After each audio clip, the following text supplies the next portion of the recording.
Matapos ibasura ng ICC Appeals Chamber ang hiling na interim release ni dating Pangulong Rodrigo Duterte, susunod na aabangan ang desisyon kung fit to stand trial o wala sa tamang kalagayan ba para sumailalim sa paglilitis ang dating Pangulo.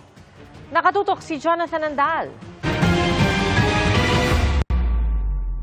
The appeals chambers unanimously confirms the impugned decision. Kahit hindi na pwedeng iapela ang pagbasura ng International Criminal Court Appeals Chamber sa hiling na interim release o pansamantalang paglaya ni dating Pangulong Rodrigo Duterte, sabi ni ICC Assistant to Counsel Attorney Cristina Conti, pwede pang maghain ng isa pang bagong petisyon for interim release ang kampo ni Duterte. Kada 4 na buwan daw kasi nire-review ng ICC ang mga kondisyon ng detention at medical condition ng nakakulong.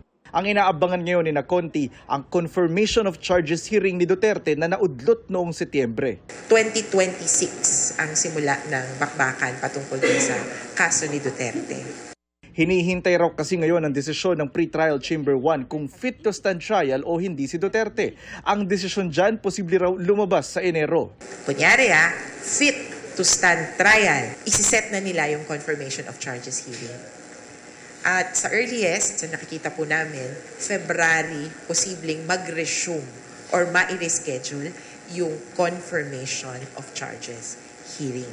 Sa Biyernes, December 5, ang deadline para magsumite ng report ang mga kinuhang medical expert ng ICC na sumuri sa kondisyon ni Duterte. May hanggang December 12 naman para magkomento ang defense, prosekusyon at grupo ng mga biktima.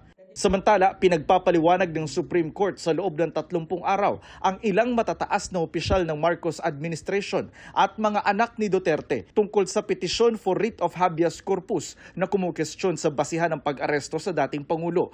Pinasasagot ng Korte Suprema ang magkabilang partido kung wala na bang saysay o moot na ang usaping ito. Kung dapat bang makialam ang Korte dahil sa nagpapatuloy na pagdinig ng ICC. At kung nararapat bang maglabas ng writ of habeas corpus para kay Attorney Conti. Walang bearing ang kung ano bang sabihin ng Supreme Court, unfortunately, because the custody of the person has already been transmitted to the ICC. Kasi ang habeas corpus produce the body. It's directed to, supposedly, Philippine officials. Ang bilis ng excuse, wala na po sa amin eh. Kaya tapos ang kaso. And second, technical lang to, it's just procedural. Para sa GMA Integrated News, Jonathan Andal, nakatutok 24 oras.